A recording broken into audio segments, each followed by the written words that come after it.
Listen up, sports fans. Your favorite sportsbook, BetUS.com, is back for our 28th year of NFL action. With the industry's biggest sign-up bonus of up to 200%, BetUS offers our members the opportunity to cash in on all your favorite sports, including NFL, NBA, MLB, and more. We've also got hundreds of new casino games, including the coolest new European slots, and our live dealers are waiting for you at the table. Sign up at BetUS.com today to get into the action. BetUS, where the game begins.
I always do this to myself every single time.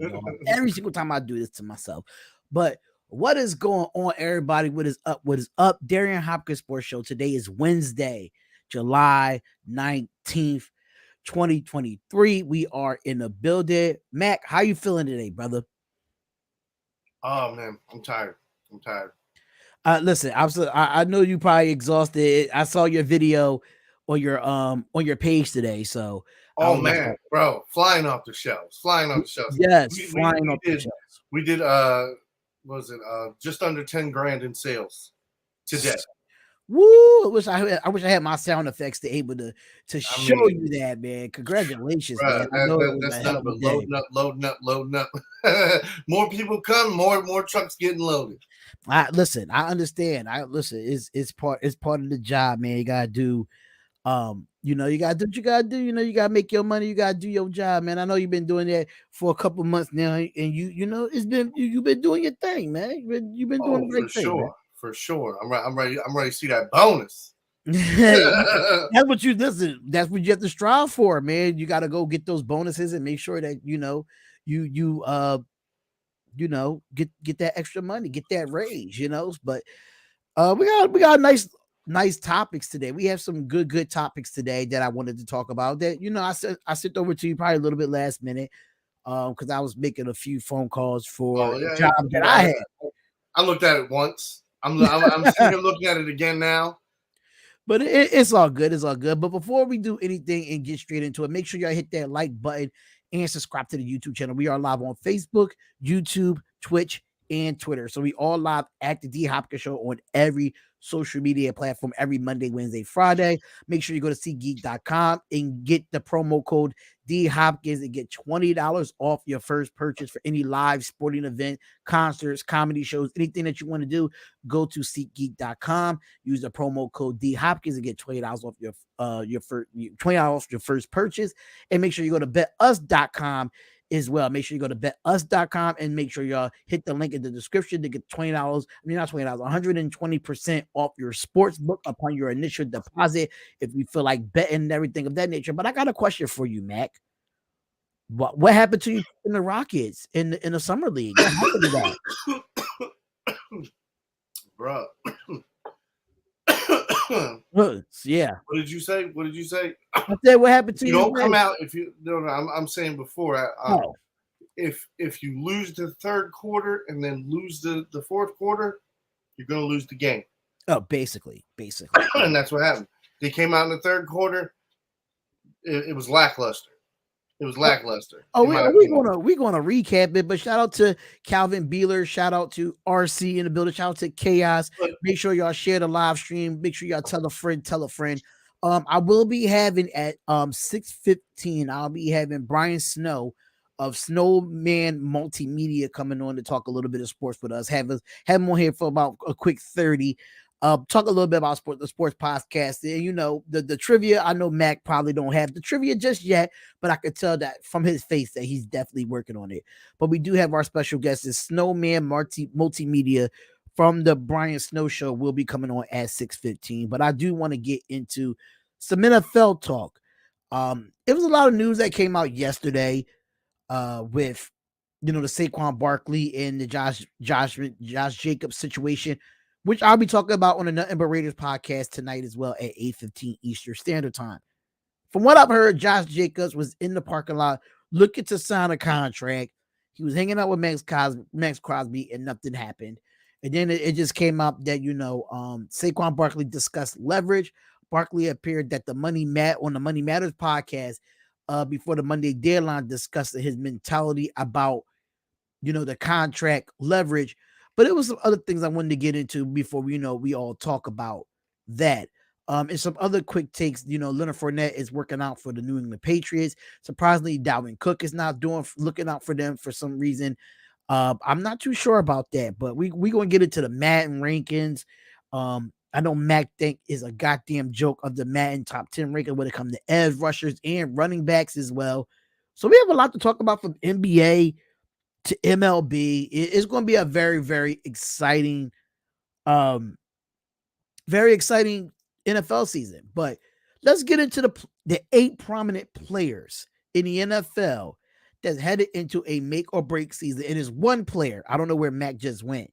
I do not know where Mac just went. I think he probably kicked out by accident. I'm not too sure what just happened to Mac, but he will come back. He will definitely come back.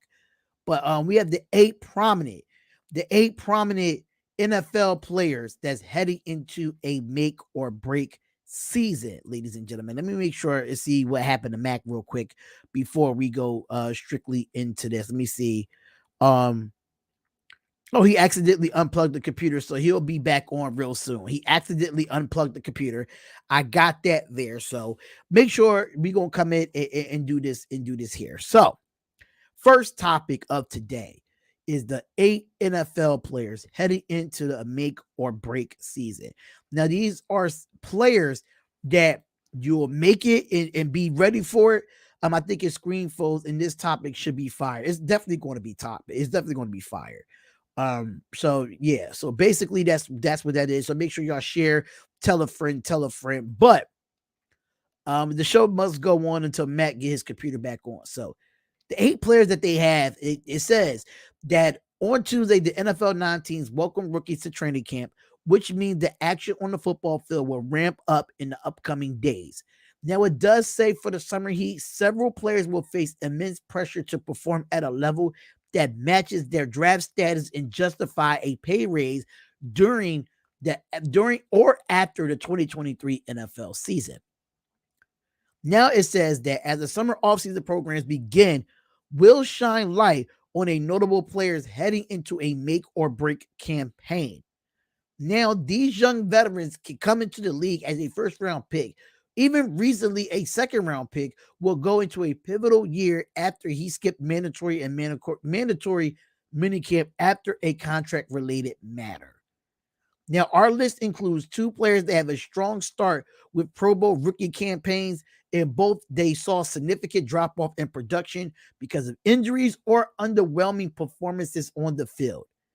As a common thread, all 8 players could see a swing in their career and outlook with a standout or a disappointing 2023. And I know Mac is gonna really like this one. He's really going to like this one, ladies and gentlemen. And I'm gonna have to say, I think he's going to agree with it because there's a Baltimore Raven on here, and that is J.K. Dobbins. J.K. Dobbins is definitely on his list and doesn't have to play up to first round expectations. He doesn't. He wants a new deal, which adds some pressure to his 2023 campaign. Now, J.K. Dobbins expressed his frustration with his current contract situation while he sat out for mandatory minicamp practices, according to Jamison Hensley of ESPN. Now, it does say that because of the down year of the running back market, that Dobbins will likely play out the final year of his rookie contract, which hopes to cash in on a free agency next season. But in order for that to actually happen and have a significant pay raise, Dobbins must have top numbers from his 2020 season and his 2022 term season. Now, I ain't gonna lie, in his rookie year, he did have 805 yards and 9 touchdowns, and he missed the entire 2021 NFL season due to a torn ACL, and he had a slow start in the 2022 season. So when it comes to Dobbins going into the 2023 campaign healthy, he can lead the Raiders in rushing. The Ravens. I'm sorry. He can lead the Ravens in rushing. Absolutely. He can lead the Ravens in rushing. So for me, in 23 games, when it comes to Dobbins, 25 receptions, 162 yards, and a touchdown, with more of a pass catching opportunities for him, he could command a decent salary bump in the open market. And on the other hand, that Dobbins will find a challenging draw of suitors with a well-rounded stat sheet in the upcoming term. So the first one on this list is J.K. Dobbins, and I really have to agree. It is a make or break year for him. If he wants a good pay raise, he's going to have to ball out and see if he can stay 100% healthy. There's no ifs, ands, or buts about it. He's going to have to go out there and put up the numbers that he put up in 2020. And in 2021, you really didn't see him much, and he's going to have to bounce back from the 2022 season, which he started out pretty slow and got better in that next one. And then number 2, you got Justin Fields. Now, I don't know if this is a make or break season for Justin Fields, and I'm going to be completely honest. I know he's going into his 3rd season, if I'm not mistaken. But first and foremost, Fields must prove that he's a starting caliber quarterback under a regime that didn't draft him. So that's kind of like an understanding when it comes to that. So when it comes to this offseason with general manager Ryan Poles, acquired without the wide receiver DJ Moore, they got the wide out now. They got the receivers for him. And I don't think it's a make or break here. They went out and got him. They moved out to the number 1 pick. And I feel like when it comes to the Chicago Bears, they finished at the bottom of the NFC North with a record that slots them in the top 5 of the 2024 NFL draft, which the team would definitely bash them that could look to replace Fields with a blue chip quarterback prospect, which I completely disagree with this. I understand he had 24 touchdowns and 21 interceptions with a 59.7 completion percentage rate. But at the end of the day, I still feel like that Justin Fields is not on a make or break year. They got him for a reason. Now you put DJ Moore, Darnell Mooney, Chase Claypool, Cole Kmet, and Robert Tonyan as your receivers. It's no excuse. But at the same time, this offensive line is going to have to block for him. Now you don't have a David Montgomery at your running back position. You're going to have to run the football effectively instead of Justin Fields running for his life 99% of the time. You're not going to be able to go in and look at it and be like, Justin Fields is a make or break year for him. Absolutely not. But he must show progression. He must show that he can be better. But the Bears did go out and get the weapons for him. But the question remains the same. What is this offensive line going to look for him? Because people fail to forget when it comes to quarterbacks is only great because they have an offensive line. And people fail to forget that. If you do not have an offensive line, quarterbacks will stink in the NFL. It will. And I feel like when it comes to him and it comes to his style of play, him running for his life 99% of the time, he's not going to be able to succeed because his offensive line is not blocking. So if you have an offensive line coach that can keep the continuity of the Chicago Bears, then I absolutely agree there. I absolutely agree. But at the same time, I don't see it. I don't see Justin Fields being a make or break year for him with all that. But I just got through the two prominent NFL players that's headed into a make or break year. I don't know if you heard the first one, but the first one was J.K. Dobbins. We all knew what J.K. Dobbins' situation was. You know he wants to have a raise when it comes to a salary, but he's going to have to show out. He's going to have to ball out. I mean, due to his injuries, he kind of slowed him down. He was getting on that pace before he got hurt. But I said that, and then I said I kind of disagree with the make or break for Justin Fields. I feel like if your offensive line is not effective, your quarterback is not effective. So for me, I just feel like Justin Fields got to have his offensive line together because I just went down the names of receivers and playmakers that he got from Cole Kmet to Robert Tonyan. He has Darnell Mooney, he has Chase Claypool, and now he has the DJ Moore. If his offensive line can really help him out, I think Justin Fields will be just fine. So what's your thoughts on it real quick? I mean, I think that's why they're calling it a make or break year for Justin Fields, because now he's got everything around him. He's got all the tools to succeed. His offensive line might not be a huge improvement, but it's improved nonetheless. Because even if you have the same 5 guys out there, 2 years back to back, you get a little bit better. You gel a little bit more. Then on top of that, all the additions with the DJ Moore, the draft, the guys that were already there. Yeah, now let's see if Justin Fields can put it on. And I think that's why people are putting the pressure on him, because they're like, well, now that you have the weapons and you have the tools, let's see if you can actually succeed. And that's where that pressure's.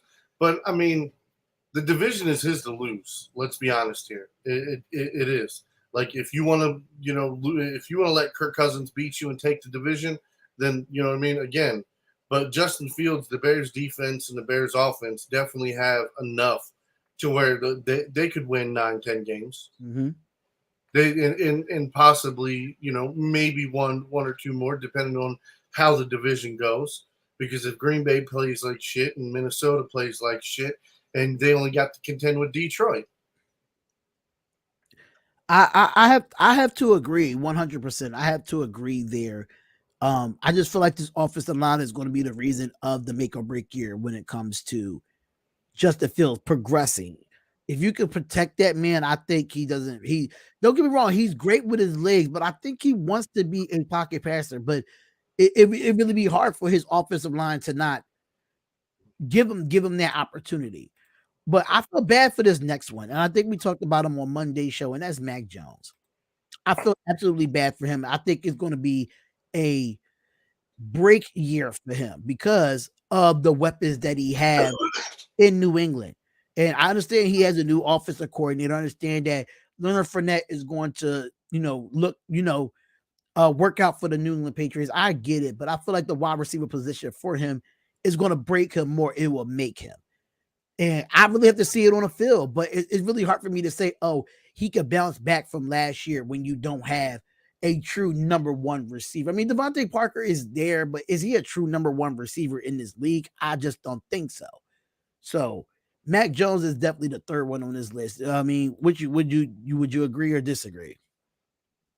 I mean, what do you said? Is this like a top 5 list? This is a top 8. A top 8, and you said he's number what? 3 on make or break. I mean, no, I wouldn't put him that high. I disagree with where he's sitting. Like, is it a make or break year? In some way, yeah. Because the whole thing is, like, if he comes out and he shits the bed, no matter what offensive coordinator you have, you're the one throwing the interceptions. You know what I'm saying? You're the one making bad decisions on third down. You're the one that literally that's what falls on the quarterback. That's why they're the highest paid player, because they have the most decision in what happens on that field. And as long as Mac Jones, has mediocre talent around him and has mediocre coaching, how can you expect him to be better than mediocre? Not Tom Brady. And even Tom Brady had better than mediocre coaches. So I don't know. But again, he's one of those guys that is on like the cusp of it. I mean, Kirk Cousins is a make or break year. Kyler Murray should be a make or break motherfucking year. You know what I mean? But Mac Jones, man, that's why I said, like, I would definitely put him a lot lower on this list. So number 3, as far as yeah, I don't. It's too much to read about that, but they have a defensive player on here, and that's Javon Kinlaw from the San Francisco 49ers, and I don't know where it just went for some reason. I don't know why I did that, but Javon Kinlaw from the San Francisco 49ers is on this list. Even though that he in 3 injury riddled seasons, Kinlaw only started 22 of the 24 games, only registered 45 tackles, 3 for loss, and 1.5 sacks on 14 pressures. The 49ers have expressed a disappointment of Javon Kinlaw this offseason move, declining his 5th-year option and signing defensive tackle Javon Hargrave from the Philadelphia Eagles. Amik Armstead plays majority of his snaps next to Hargrave on the interior line. Kinlaw definitely will be limited on the field now, knowing that Amik Armstead and Javon Hargrave will be in there.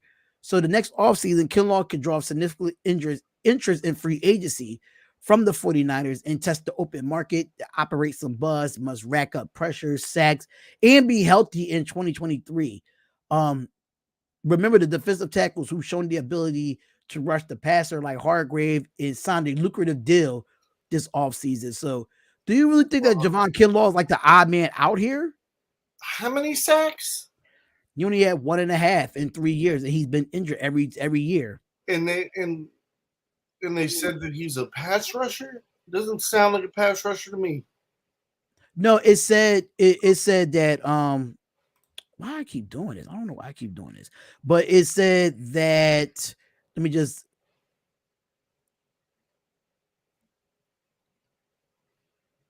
Okay, it says Armstead have the ability to line up on the edge instead of being inside when it comes to him. But Armstead?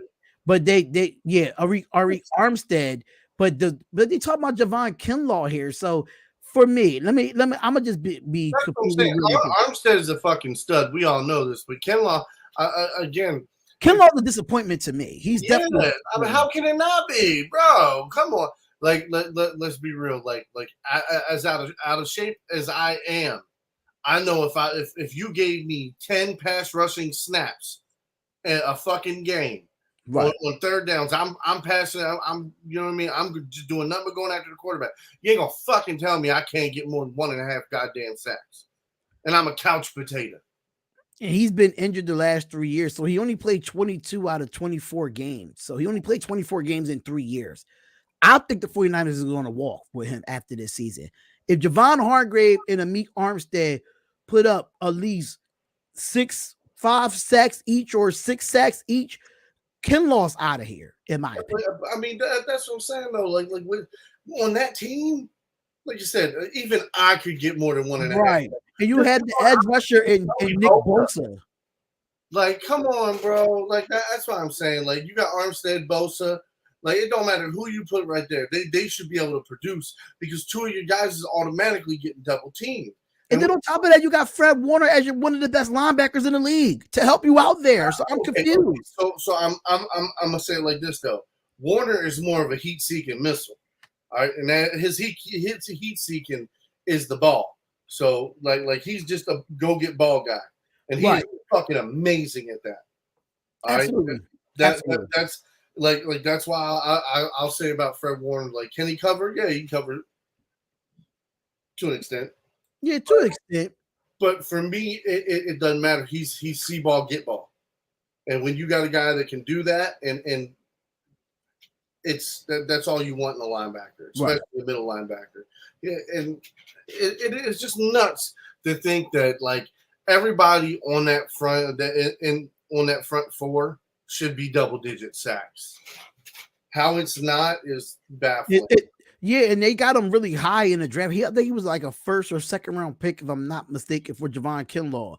I'm not too. I think it was a 2nd round pick. I don't want to lie about that, but I think it was a 2nd round pick. But Javon Kinlaw was highly picked. He was highly picked, and in this next, I feel like it's not a make or break year for this person.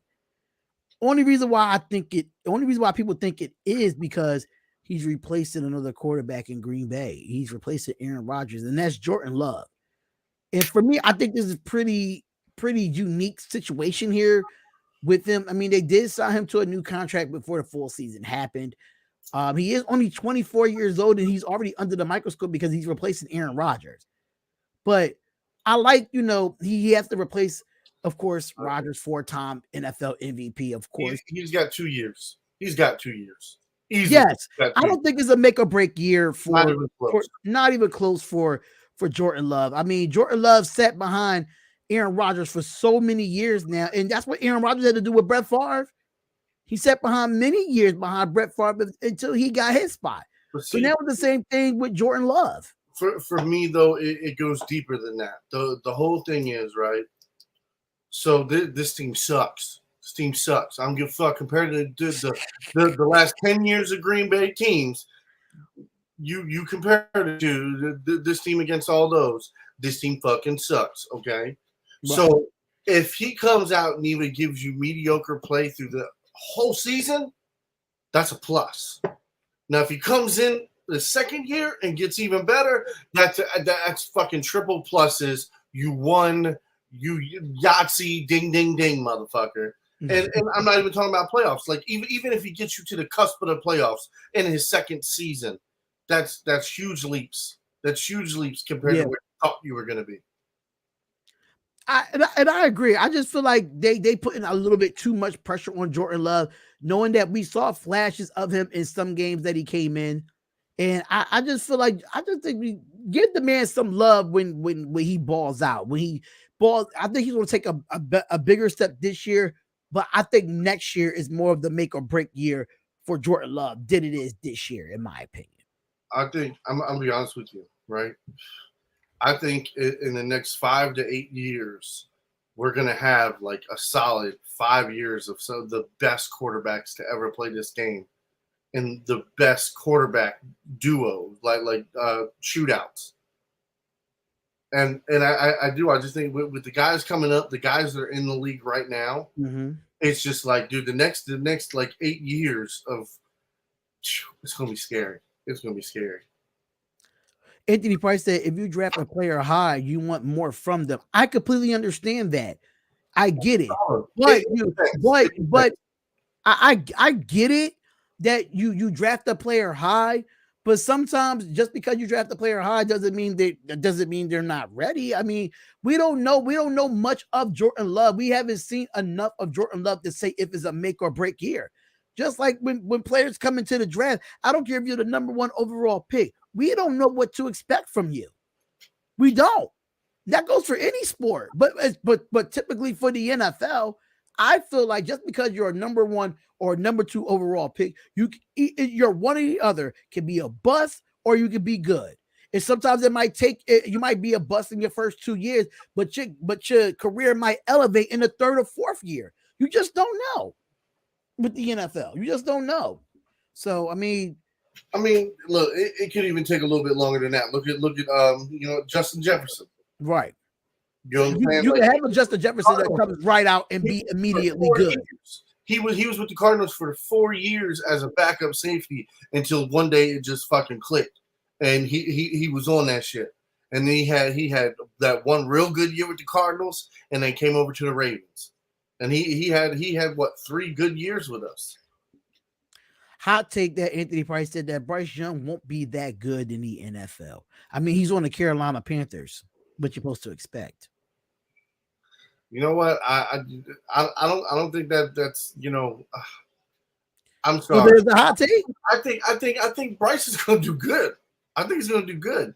What do he have over there as far as weapons wise? I mean, it don't matter. It don't matter. They got a good coach. I want to see him coach it up with his own quarterback. He picked that quarterback. That coach wanted that quarterback. He got the quarterback he wanted for the system he wants to install. Let's see how it goes. The same thing. All these rookie quarterbacks, I'm giving 2 years. 2 years as long as they're with the same coaches and same coordinators. Now, if the coaches and the coordinators call some fucked up plays, it'll be like Lawrence with fucking Urban Myers. The whole thing is, especially with young quarterbacks, until you're 28 years old, you're still a young quarterback. Agreed. I don't care what anybody says, you're still a young fucking quarterback. Because I'm no Kurt fucking Warner. That's all, you know what I mean? Like that right there in itself. You never know. And that's the whole thing. You know, you got to give these guys, especially the young guys, chances to come in the NFL and play. Their size, their speed, their height, all that shit, it don't matter. It don't matter when the game is. None of that shit matters. What you do in that moment matters. So I mean, it doesn't matter. It doesn't matter at all. It really doesn't. So for me, The next person I think is a make or break year, and I think I really wanted this guy coming out of the draft as a Raiders fan, and we didn't get him, but Kenneth Murray was a very high draft pick. Well, not really. He was supposed to be a high draft pick coming out of Oklahoma, being that great linebacker. And I'm gonna be completely honest with you. It's a make or break year for Kenneth Murray. I watched him at Oklahoma. I watched him when he played for the LA Chargers. But I feel like Kenneth Murray is one of those guys that he battled a lot of competition for his position for the last 2 years, especially in his pro career. Then he missed 5 games with an ankle injury in the first half of the 2021 season.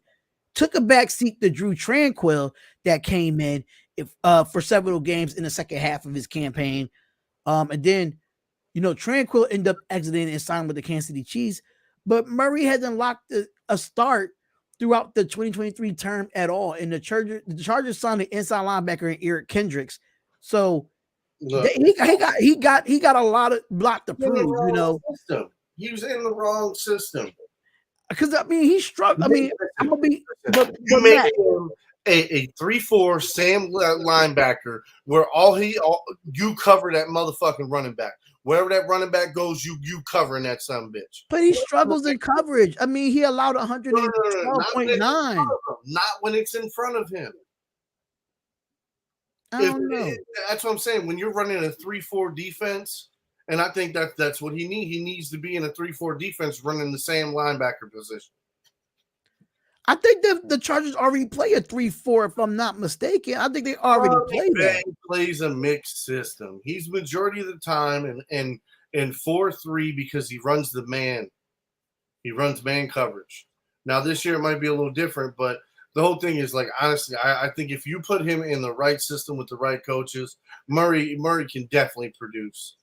I think that's 50-50. Him not being put in the right position because, like I said, I've seen some of the games and he's not on the field half the time, so it's hard.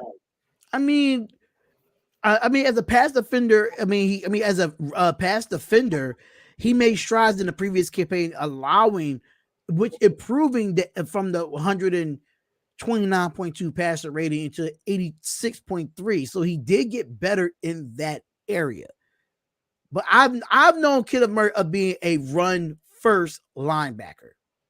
That's how I remember Kevin Murray when he came out of Oklahoma. He was a run first linebacker. He did play in a 3-4 at Oklahoma, but their defense was just not the same linebacker, the guy who covers the running back. So what happens when the running back gets the ball? That's the guy busting through the line trying to hit him in the hole. That's why I said you put him in that type of defense where all he's doing is sniffing for that ball and sniffing for who's coming past that line. And that's what I'm saying. In the right defense, when it's not a run play, guess what he's doing? He's still busting through that line, going after that motherfucking quarterback.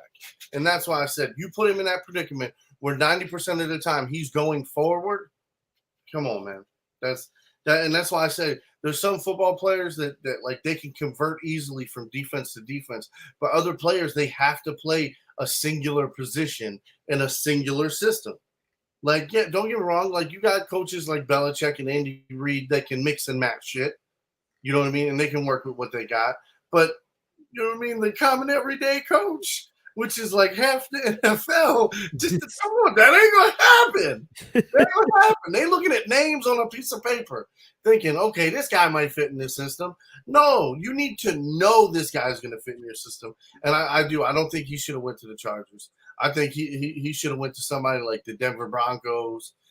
He should have. I don't know why the Raiders passed up on him, because that's one part on our defense that we need is a goddamn linebacker. But that's another story for another time.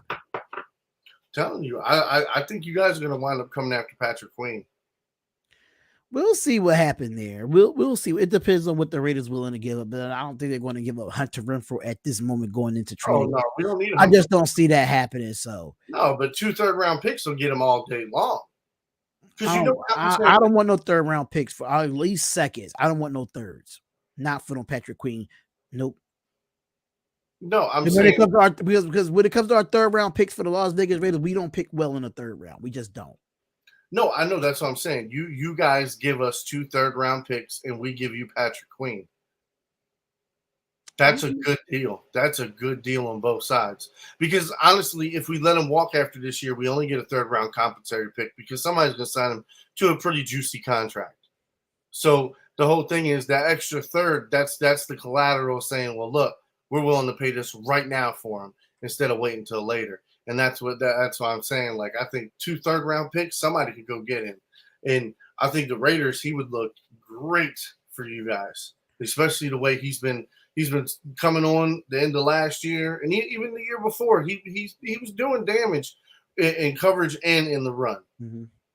But at the same time, when you put him next to Roquan Smith, I mean, just about everybody gonna look good next to him. So you got a point there. For real, you know what I mean? How many middle linebackers snatch 3 interceptions after moving to a team right before halfway through the season?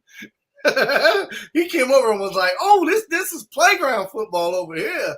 Right, because he felt like he couldn't get a deal done in Chicago, and I get it. I get it. You wanted to move on. Chicago was not going the direction that you wanted to go as far as Roquan Smith go, and he wanted out. Basically, that's so crazy though. And they signed Tremaine Edmonds for just a look, not even that much less. It's like you could have had Roquan Smith for a couple $1 million more. What? That's nuts, bro. You're going to get a guy from Buffalo that's had problems with coverage, that's had problems with tackling, and you're going to pay him damn near as much as the ace in the hole? Thank you. Crosby was a third rounder. In no way the Raiders are paying LB that money. Or Max was a 4th rounder. Max was a 4th round pick. Max wasn't a 3rd rounder. Max was a 4th round pick. But the next 2 people that they have on this list, and this is another one that I wanted, but the last one, I knew we wasn't going to get. But Isaiah Simmons, I'm kind of really surprised that they got him at DB, where I know that he was a linebacker coming out of college. So Isaiah Simmons of the Arizona Cardinals and Chase Young of the Washington Commanders. So when it comes to this 8 NFL players heading into a make or break year, I only see 2 quarterbacks on this list. I don't know why Russell Wilson is not on this list. It should be definitely a make or break year for him, the way as much money that you gave that man, number one. How much you given up to go get him. And he played like shit last year. There's no way that Russell Wilson is not, how he's not on this list for make or break for 2023. It's definitely a make or break year for him after the way he played last year. Man, that shit got to be biased. It got to be biased. There's no way you put Justin Fields up here. You put Matt Jones up here. You notice no Cowboy was on that list either. Not even Dak Prescott. How he not on a make or break year? Like, come on. Jimmy Garoppolo, how he's not on a make or break year? I don't even care. He ain't played a down for the Raiders yet. But it's damn sure a make or break year because we got rid of Derek Carr for his ass. So it's a make or break year. Yeah. So I will say this though. After going through some shit with Lamar Jackson, I'm confident saying like yeah, he's definitely gonna have the 2-year leash. He's definitely gonna have the 2-year leash right now. Now, a 2-year leash, that's fine. But a make or break year, I wouldn't put Lamar Jackson there. Nah. I mean, the whole thing is, come on, let's be honest here. He's got a 90-some win percentage. Right. Like 90% of the games he's played in the NFL, he's won. So that in itself, I'm gonna give you that leash anyway, because I'm pretty confident no matter what happens this season, we're gonna win 8 or 9 games. You know what I mean? At worst, we're going to get to the wild card. At worst, okay. Yeah. Worst case, we're going to get to the wild card. I mean, let's be honest. Outside of the top 4 teams in the AFC, how many more teams are there? That's actually contending. Mm-hmm. I mean, the AFC always have those surprise teams every year. So you really can't name right now. Exactly. At this point. And guess who wasn't in the playoffs last year? Baltimore Ravens. You got a point there. And that's why I just got a feeling like, you know, even with John Harbaugh as our coach, I think we've made enough improvements to where talent alone can help push this team over that hump. And I know I'm about to piss Mac off with some of these ratings here when it comes to these Madden ratings. I know Mac is about to be pissed off because I know I'm gonna just do running backs and I'm gonna do edge rusher. I see all of these positions here. I'm not gonna do all these positions. Absolutely not. I see all the positions on the Madden 24 website. Anthony Price does say, I think Kirk Cousins and Mac Jones, if they don't sharpen their replacement, are coming next. Now, Kirk Cousins should have been on this list too. Mac Jones is already on the list, but I kind of feel bad for Mac Jones because Mac Jones don't have nobody to throw to, and Kirk Cousins have a nice receiving core in himself. And Justin Jefferson in himself is one of the best receivers in this league. So Mac Jones ain't exactly helpless. Okay, he's got Parker and Schuster. Yeah, but they but look what Kirk Cousins had to deal with last year. He had Adam Thielen and Justin Jefferson and still couldn't get the job done. That's why Kirk Cousins should have been on this list and not Mac Jones. Because now look, you got Justin Jefferson, you got another top receiver, and you got TJ Hockenson over there as a tight end. Hockenson, you got and then even the running backs ain't bad. Like that's why, and the offensive line is good. Exactly. That's why I feel like the talent around Kirk Cousins should make him more of a make or break than Mac Jones, because Mac Jones don't really have nothing that's better than Minnesota right now as far as talent wise on the offensive side of the ball. Yeah, no, I mean honestly, but kid Juju Smith-Schuster go back to that same Juju when he was in Pittsburgh. But my dark horse in the AFC is definitely the Dolphins. So if Tua can stay healthy, right? Fuck, they don't even need Tua. They don't even need Tua. Who's their backup? Skylar Thompson, right? Mike White. Oh, Mike White. my man had a couple of games with the Jets. I don't mind Mike White. He played really good last year with the Jets. You're right about that one. You give him two speed demons on the outside that can also come in on the slot. You give him a tight end. You give him, you know what I mean, a big body wide receiver. You have an offensive line. You got not one but two of the top motherfucking running backs as far as Madden ratings go. Yeah, and speaking of the running backs for the let me see if I can get. But let me do this spicy tape real quick. So the Dolphins defense, y'all need to fucking respect them now, because if not, y'all gonna get y'all fucking feelings hurt this season. Because them boys is not playing. Phillips, remember the name Phillips. He's gonna be double-digit sacks. He's gonna be in contention for one of the best pass rushers coming out this year. Like he full bloom.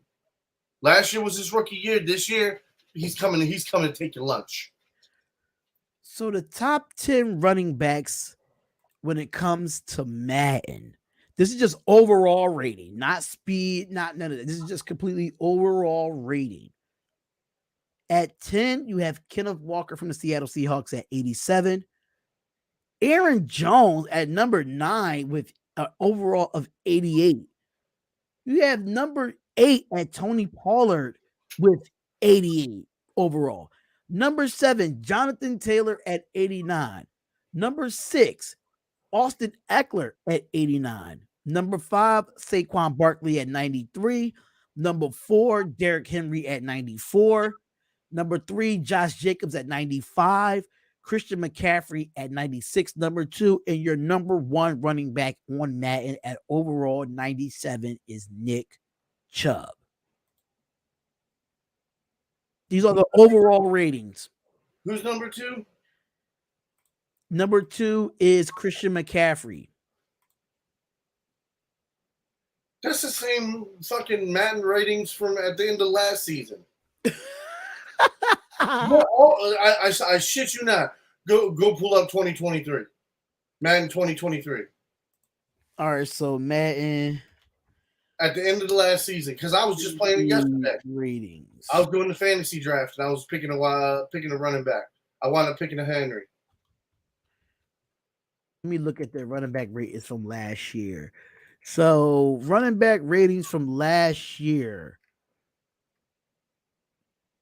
Okay, so the top veteran, it was Derrick Henry at 97, Nick Chubb at 96, Christian McCaffrey at 93, Jonathan Taylor at 95, Dalvin Cook at 94, Joe Mixon at 93, Alvin Kamara at 90, Aaron Jones at 89, Austin Eckler at 88, and Ezekiel Elliott at 88. That was last year's ratings. So no. So I'm saying, what that was the beginning of the season or at the end of the season? This was the beginning of the season. Okay, because at the end of the season, Nick Chubb's a 97. So I've got the last roster for the 2023, and Nick Chubb's a 97, and Derrick Henry's a 94, and then Eckler was I think 89. But I'm crazy. I don't see Alvin Kamara's name on here. I don't see Joe Mixon's name on it. Aaron Jones moves down a slot from last year. That's crazy to me. They're going to have a Joe Mixon at 87, which is nuts. They do it every year. By the end of the year, he'll be like a 91 or a 93. And then I guarantee at the beginning of next season, he'll be a fucking 87 again. So which out of that top 10, who surprised you to be on that top 10? Who surprised you? Or you just feel like that's just the way it is? That's just the way it's been, man. Like that. Even with Tony Pollard after an injury last year, you think he should be up there at 88? No. I think like half of these guys are like suspect as shit. How is Dalvin Cook not on that? I don't know how. Like that's what I'm saying. Like I don't get the Dalvin. It's a favorites thing. You can try to tell me it's this certain stat or that certain stat, but at the end of the day, it comes down to carries, yards, and touchdowns. That's what that's what it comes down to with running backs. And like honestly, it should be whoever's got the most of all three or combination. That's who gets the best title. Now let's go. That was released today. Now yesterday, the edge rushers was released. The edge rushers was released yesterday. So the edge rushers that they have up here in the top 10 for Madden is DeMarcus Lawrence at number 10 at overall 90. Joey Bosa at number 9 at 91. Cameron Hayward at number 8 at overall 93. TJ Watt at 7 at overall 94. Von Miller. You said TJ Watt? TJ Watt is at number 7 at 94. Man, Von Miller is at number 6 at 94. Max Crosby is at number 5 at 94. Micah Parsons is at number 4 at 97. Myles Garrett is number 3 at 98. Nick Bosa is at 98 at number 2. And Aaron Donald is back in the 99 club.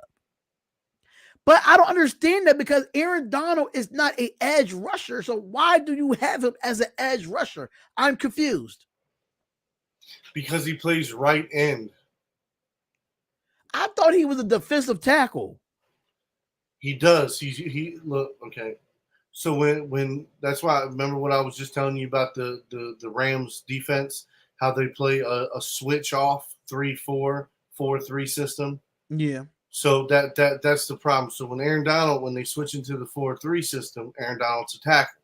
When they switch to the 3-4 system, he's a defensive end. He's still not the outside guy because there's an outside linebacker on the side of him. You understand? So that's why they're looking at it as an edge rusher. Hey, Snowman Multimedia, look at your Instagram. I sent you the link, brother. I sent you the link, brother. But this Madden stuff is blasphemous. It's for me. How do you have TJ Watt at number 7? He's the best, the 7th best edge rusher according to Madden. That's crazy to me. Micah Parsons is a better pass rusher than TJ Watt? Absolutely not. What the fuck football are you watching, bro? You're talking about a guy who 90% of the time he gets to rush the quarterback. He's not touched. Versus a guy who 90% of the time whips his man's ass that's in front of him the entire time. It's just it doesn't make no sense to me, man. Like it makes absolute zero sense. No offense. The fact that Lawrence is at the end of this list that's still fucking laughable. That's still even having DeMarcus Lawrence, like even though DeMarcus Lawrence is you could number put 10. Judon on here. You could put Uche from fucking the Patriots, who had a fucking standout a fucking standout season last year. Like that's what I'm saying. Like you there's too many guys that you could put at number 10 outside of Lawrence that has had and Matthew Judon is a linebacker, correct? Yeah, I mean he's not even in the top 10 in linebackers when it comes to Madden. Oh, I know because but the whole thing is it's what statistics are they looking at? Are you looking at it from a pure linebacker standpoint? Well, he's not a pure fucking linebacker, okay? But he's also he's not a defensive end. He's a mix between the two. But the whole thing is it's like this: when you evaluate these guys, you look at footwork, you look at handwork, and you look at their actual the fluidity of their movements and hips. Okay, I don't care if a guy doesn't get a sack at all if he's got 90 fucking hurries. You know what I'm saying? True. So and I'm just being honest here now. Like your boy for San Francisco, he had 1.5 sacks. Well, that's the problem, is because look at the talent he's playing around.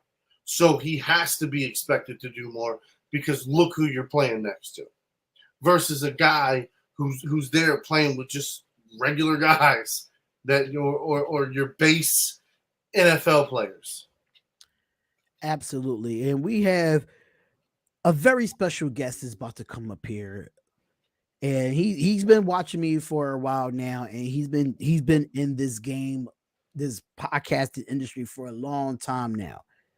The owner, the man, the myth himself from Snowman Multimedia, Brian Snow, is definitely in the building. Good evening, my brother. What is going on with you, sir?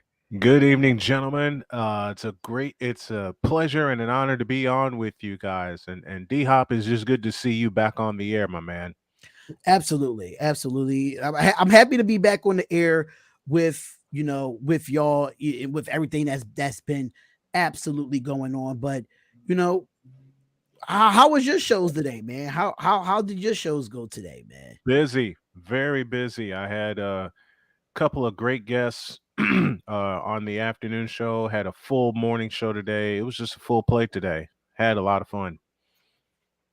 Oh, cool. Absolutely. So, we were just talking about the Madden ratings. I don't know if you talked about it on your show earlier today, but I did talk about the Madden ratings and stuff like that. How do you feel about what we just talked about as far as the running backs and the edge rushers? How do you feel about those rankings going into it, brother? Well, I'm old and I'm old school, and I kind of gave up on Madden ratings a long time ago. What I do is, like y'all, I watch the game. Now, the fellow up in the corner, your breakdown of who's playing with who on which defensive line was fabulous. But I think that's how Madden breaks it down. You mentioned Aaron Donald being on a 4-3 versus a 3-4. I think that takes a lot away from Aaron Donald because it doesn't allow him to do what he does best. You're asking basically a linebacker, no matter which linebacker it is, be it Von Miller or whomever, hey, we don't trust Aaron Donald to get home. Can you help with a chip here or a chip there? Versus what Robert Saleh and then later D'Amico Ryans and now Steve Wilkes is going to tell Nick Bosa, which are two simple words: sick him. I should be telling that. True or false? It's a fact, though. It's a very known fact, man. You're talking about. Listen, like I said, I don't do Madden rankings. I never have. I just trust my eyes, and I trust my eyes to see who's going to do what. And what the Rams are doing, should they flip to a 4-3, is taking Aaron Donald's best ability away, and that's sicking him. Mm-hmm. That's just. This is how I can put it. You're caging a lion. I mean, Aaron Donald's in his 14th year in the league, but he can still get home, right? Yeah. You're caging him in a 4-3.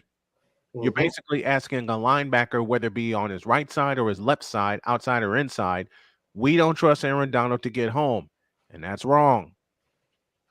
And to make a different comparison, you're trusting Von Miller, who's with the Buffalo Bills now. You're trusting Von Miller and that linebacking core to back up their defensive line. And we all know their defensive line, A, is unheralded and B, is unknown. So you're basically asking whomever is on the other side of Aaron Donald to fill in the gaps. Meanwhile, across the front of the 49ers, Javon Hargrave on one side, Nick Bosa on the other, and all Steve Wilkes has to do is just bend their ear and say, go get them. True. You want to have your best athletes on the field at all times, and especially with a hungry defense. I'll use the top two, Philadelphia, San Francisco. With a hungry defense like them, you don't want to restrict them. You want to do it in the confines of a scheme, yes. But as your friend broke down before, look who's around him. Who's around Aaron Donald of note, right? That's how the rankings go down. Who's around Aaron Donald of note? Meanwhile, who's around Nick Bosa of note? Oh, that's easy. Javon Hargrave, Eric Armstead. For a while, D Ford. Yeah, a very underrated D Ford at that. You get the idea. It's like the Giants back in the day with their linebacking core: Gary Reasons, Lawrence Taylor, Pepper Johnson, who was with them for a while. Up front, Leonard Marshall, Jim Byrd. You got to trust your defense. And what Madden is doing, what the Madden rankings are doing, they're getting in people's heads. Think about it. Sure, they are. I'm still like blasphemous about Aaron Jones being he was number what, 8 last year, and he bumped down one slot from the Madden ratings. That's just crazy. Alvin Kamara's not on there. Dalvin Cook's not on there. I'm confused. Well, Dalvin Cook's not on the team yet. That's part one. That's part one. Number two, Dalvin Cook had a little bitty problem we like to call fumbleitis. Late in the season, he kept dropping the football. And the game that redeemed him was the game against Indianapolis. When they came down from that big lead, right? Yeah. The game against the Colts redeemed Dalvin Cook in Minnesota. But for weeks 7 through 11, Dalvin Cook had a big problem with fumbleitis. Big problem. And it nearly cost him. It nearly cost them a game against the Chicago Bears, if that tells you anything. Yeah. I did that game. So matter of fact, you remember you did that game. Matter of fact, it cost him, and it nearly cost him 2 games against the Bears because neither one of those should have been close. Shouldn't have been. And the Bears was bad. They was bad. Awful. Woo! See, I'm surprised we ain't put no sound effects on that fumbleitis right there, because I know you got the sound effects all queued up. I'm waiting for the best subject to come up for me to unleash the sounds, man.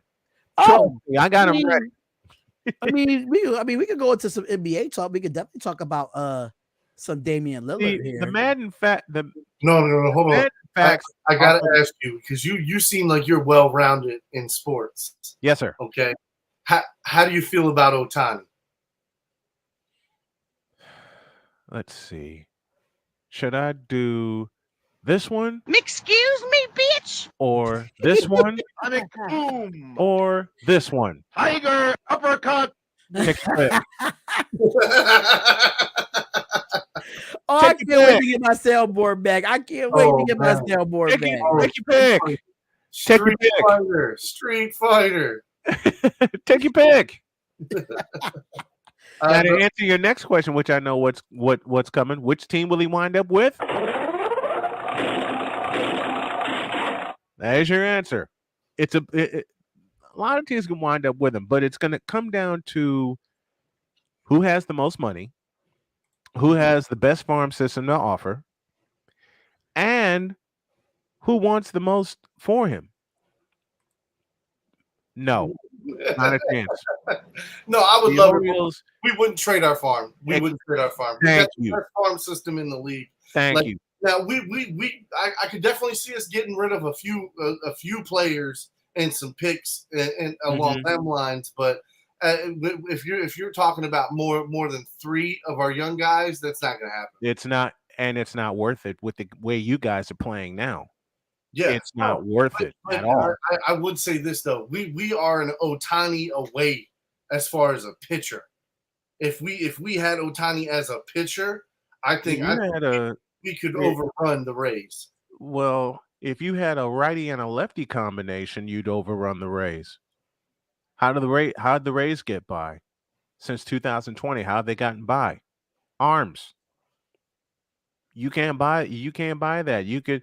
The best way for pitchers to develop is to stick them in and see what happens. Yeah. That's the best way to find out what you have.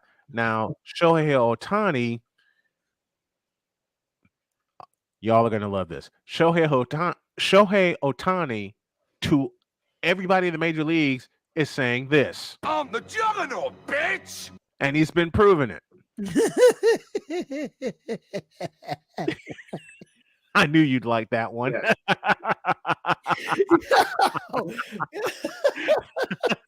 Yo, if you ever watch his show in the morning, you would see the sound effects that he has. I'd be cracked. I don't even be commenting as much, but I'd be hilarious laughing in the background. My God. He has video and audio for both. Like, it's really crazy. Well, Cole, my wonderful executive producer and one of my best friends, came up with some of the clips that he did, and then I added a few of my own. What he does with the video, I do with the video elements, I do with the audio. So it's just us sticking to our strengths, especially when we do the show in the morning. But I'll say it again. When it comes to Shohei Otani, I'm the juggernaut, bitch!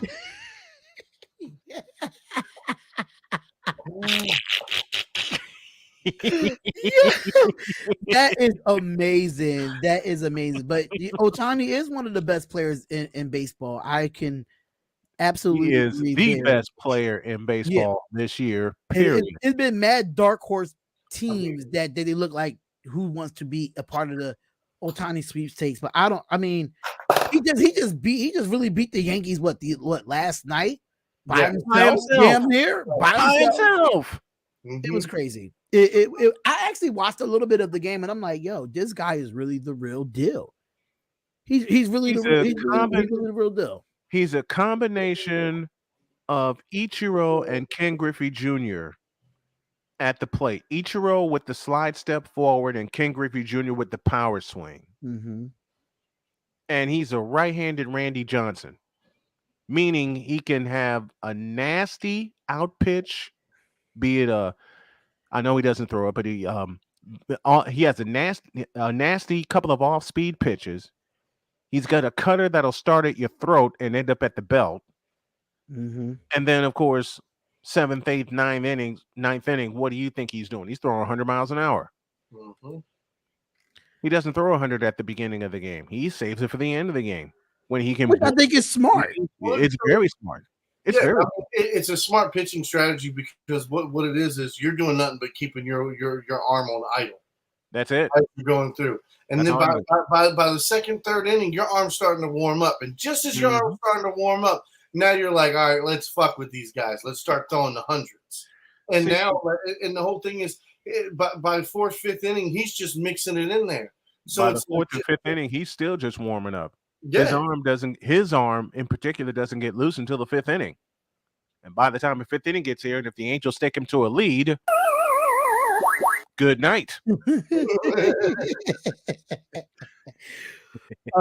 Arku said the Yankees are broken. Anthony Price says, is he the next Babe Ruth? Not yet.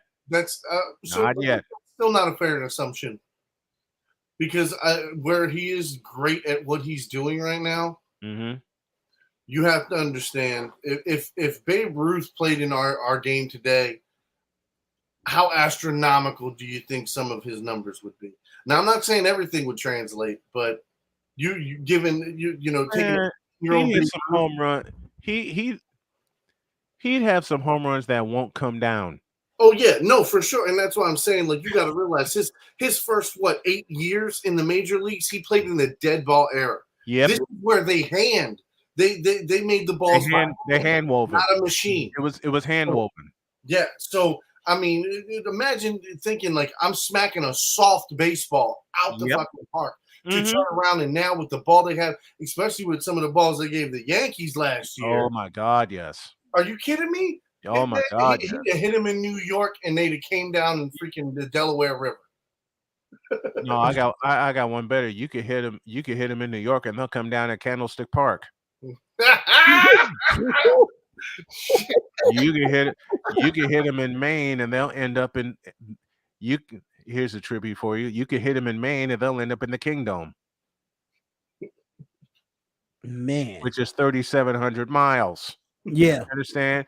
You can hit one from Tropicana Field to the Kingdom. Mm-hmm. No, even better. Since I love Canadian football, you can hit one from Florida to BC Place Stadium in Vancouver. How's that? He's scratching it. So Anthony Price, he comments and says that he said that because right now their stats are a little alike, and then Leo said Trout and Otani are the most wasted players on that team, and it's a shame. I've said it for years about Mike Trout wasting his career with the Angels. And then they messed around and gave him $400 million. And my next two words are, for what? You're not competing for anything with the Angels at all. Precisely. So from what it's looking like, Mike Trout is there for the money. He's not there to win. If that's the case.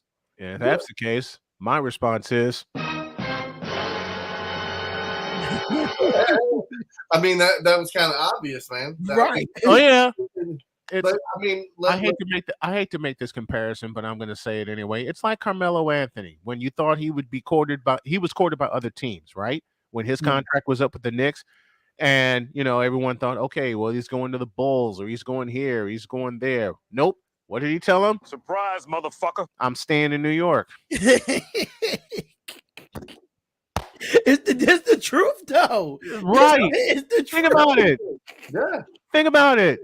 I'm just adding the sounds to it, but think about it. No, it's the truth. And Carmelo could have went anywhere and won a championship. Anywhere. Stayed in a terrible organization in New York. Had he not bitched his way out of Denver, Denver would have had more than one title because they were in the process of building around him, but he didn't want to take the constructive criticism of one George Karl. And George Karl called him out. George Karl called him out, and he didn't like it. If you don't want to face harsh truths about yourself, then get the hell out of sports, because they will come out. All right? Am I right? So, speaking of basketball, speaking of LeBron James, because I had to bring a topic in here because I know how y'all. I know you and Kobe having them LeBron conversations. LeBron sexual confessions. So it's been rumored that he's going back to number 23. And my question for both of y'all is this: is LeBron better wearing number 23, or he's better wearing number 6? Which player you would take right now? Number 6 LeBron James or number 23 LeBron James? It doesn't matter. It's the same motherfucker wearing the jersey. It don't matter what the number of the jersey is. But do you feel like he was more successful at wearing number 6 than he was wearing number 23? No, but it doesn't matter. You hear my answer. None of it matters. None of it matters. It doesn't. Wait a minute. Wait. I got the perfect sound, and I think I'm gonna have these two in a puddle of water laughing. LeBron better at wearing number 23 than number 6. Stop the cap.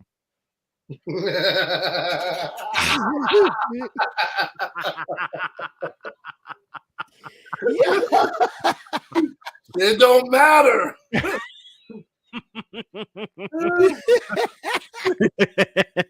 I mean, I don't understand like why he's going back to 23 in the first place. I mean, just like Max said, Who gives two it fists of doesn't a it half of doesn't a matter. hand? You're going to be you're still gonna be the face of the franchise, the face of the NBA, no matter what number you're going to wear. I mean, you're LeBron James, for crying out loud. Do it matter at this point? Anything can be relevant. Anything can be relevant. Does that answer your question? Mhm. I mean, at this point, like, come on, man.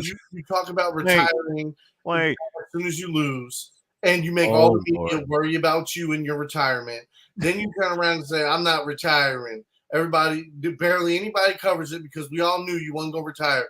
Now Right. you want more media attention. Now I'm changing my number back because I feel like the number's what's holding me back. What the fuck is this number stitched on the jersey have anything to fucking do with any goddamn thing? You're supposedly the greatest basketball Listen. player ever, though, right? Listen, Man, the fuck the two number. Let's get some wins. Let's see another championship. the If not, two greatest players, in my opinion, the two greatest players to wear number 6 are Bill Russell and Julius Erving. Facts. Period. Facts. Absolutely. And my first favorite team was the Philadelphia 76ers because of Doc and Bobby Jones and Maurice Cheeks and Andrew Toney and I don't know, some little guy named Moses Malone. Okay, Moses Malone. Listen, when Moses Malone was traded from Houston to Philadelphia, and I was so mad after the Lakers beat the Sixers in 6 games in 82. And my mom was a Laker fan. Both my parents got me into basketball. Mom was a Laker fan.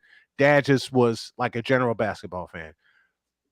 When the Sixers kicked their ass, 1 year later, I was running all around the house yelling my brains out.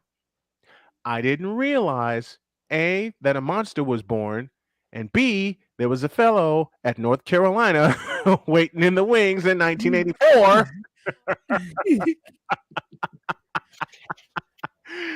that would. You thought I was excited after the Sixers won in 83? You should have heard my ass in 1991 in Chicago with the radio call going while watching the game on television with my parents. The whole city.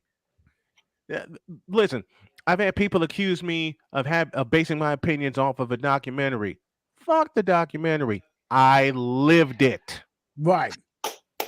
For all you young cats out there, all 3 of us on this panel have experienced it. We have seen it. Forget the Last Dance documentary. Forget all that stuff. Forget that 30 for 30. If you lived it, you know I lived it. I lived Michael Jordan's Bulls career Yeah. from October of 1984 to June of 1998. Seen it all, experienced it all. 6 titles, 6 parties in Grant Park. I ate more food after every party than anybody else would at the time. Okay? When he hit the jumper against Utah in 1990 on June 14th, 1998, when he hit the jumper and held the pose, we got excited, but knew it was the end. Yep. We knew it was the end. It was the way he held the pose that gave us the signal. Okay, look, we're good for a while. We're good. All right. But 90, the whole career of MJ, from his battles with the Cleveland Cavaliers to his legendary battles with the Bulls and the Detroit Pistons in the late 80s, to them figuring it out in 1991. I lived it. Saw the rise and fall of Magic Johnson. Saw the rise and fall of Julius Erving, of Kareem Abdul-Jabbar, of the Bad Boys, of the Celtics in the old Boston Garden. Been there, done that, got the T-shirt, burnt the sumbitch when I got done with it. But yeah, Larry Bird is the only thing that people can hold against Michael Jordan. But at the same time, they don't want to give Larry Bird his respect. Oh, yeah? I respect Larry Bird, but I also respect Michael Jordan for doing this. Michael on the drive across the lane. Turnaround shot. Got it. 63 for Jordan. April 20th, 1986. Oh, yes, I didn't take my eyes off the – listen, and I hated the Celtics at the time, but they were built so solid. That's Wait, you said April 20th, 1986? April 20th, 1986, Boston Garden. Yeah. That's the double I'm gonna let you overtime. know now. Yeah, I wasn't even 1 that's- years old yet. I was born the month before. I was born the month before, but I do go back and watch my history. I can say that much. Oh, I know you do. I know you do. You listen, there's one thing us three gentlemen do on our show that many others on YouTube don't do. Let's give a history lesson. And that's Yeah. actually punch the keyboard and do some damn research.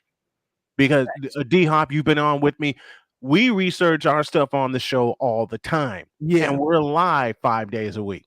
We research stuff all the time because we want to be sure we get factual information. Want to get factual information, man. I wonder if Matt got some trivia in his back pocket then, you know?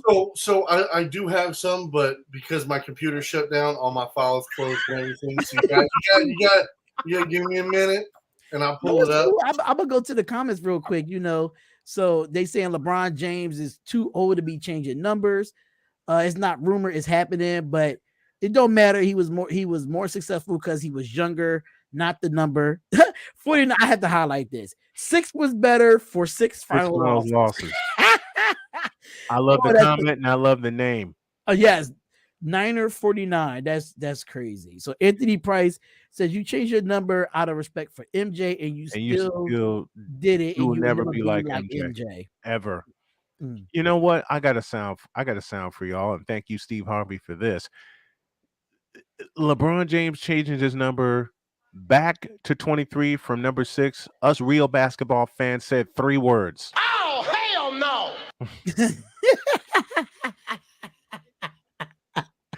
True or false? Listen, I was at a point where I really didn't care at the point that he was changing his number, but it was always a debate like, oh, LeBron number 6 is better than LeBron 23.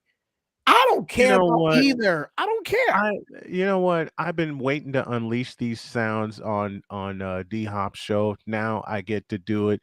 When it comes to the LeBron MJ debate, all I got is I just walk away and I say, No.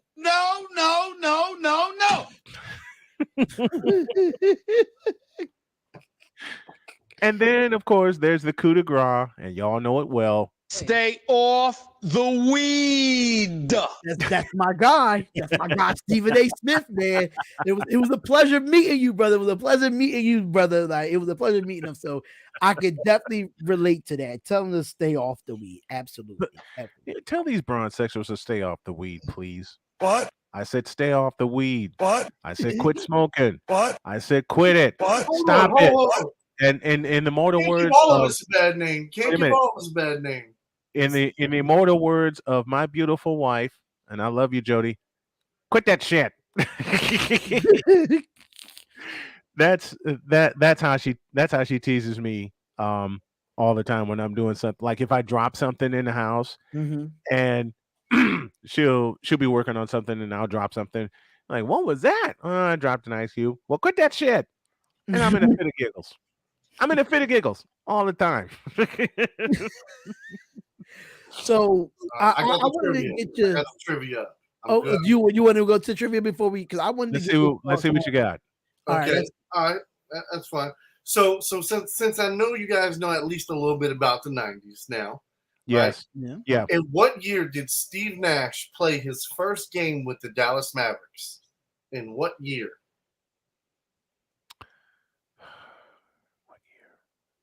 In the 90s. So I'm thinking 96. Not 96. Up or down? Up. 1999.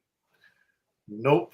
It is 1998. I missed it. On it. Oh man. He was drafted in 90. He was drafted with the 15th overall pick in the 1996 draft. By the That's why I thought it because he got drafted in 96. Okay. All right. No, here's another one. All right. How many players did Vince Carter get traded for when the New Jersey Nets acquired him on their roster in 2004-2005 season? 4? No, not 4. Was it more or was it less? It was more. Well, damn.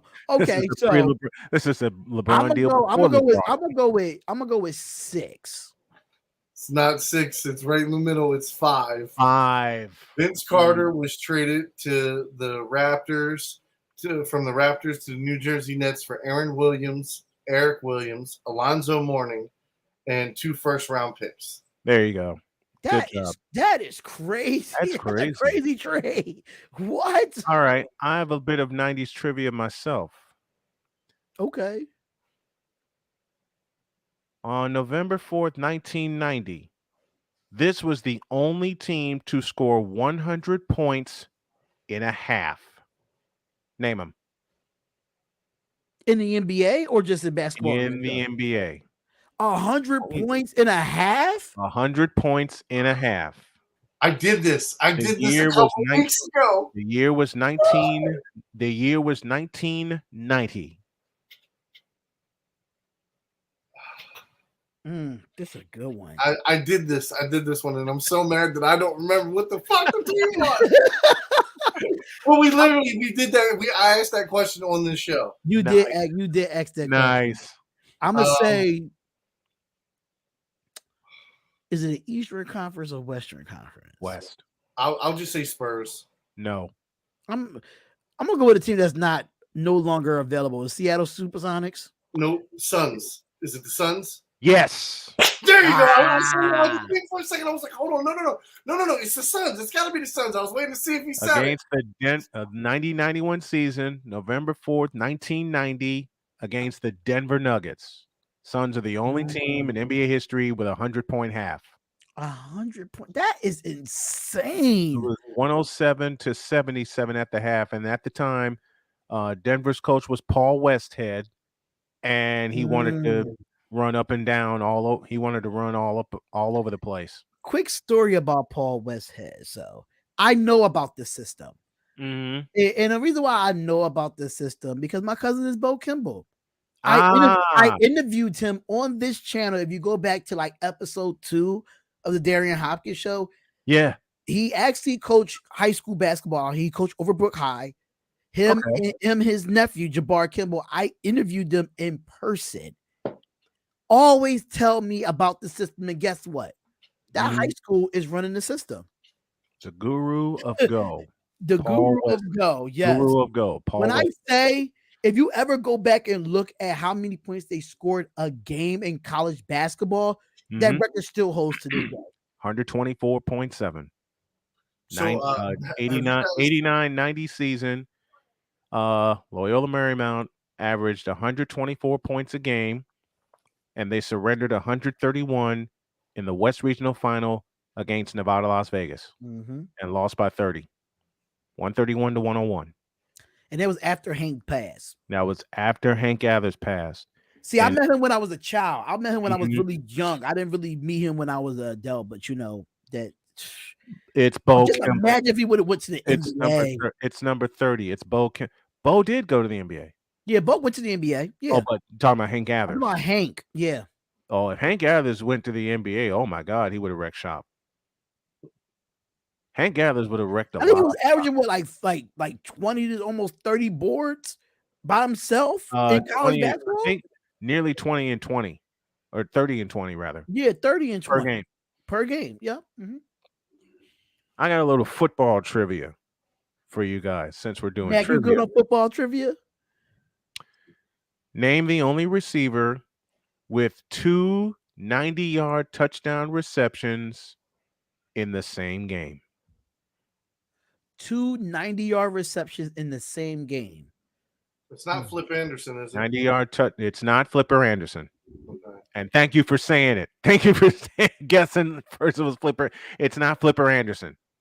You're getting warm, but it ain't Flipper Anderson. 2 90-yard plus touchdown receptions in the same game. That's tough.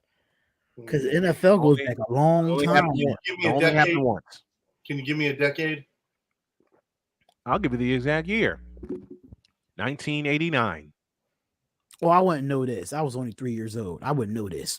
but I do watch the sports. But you know your history.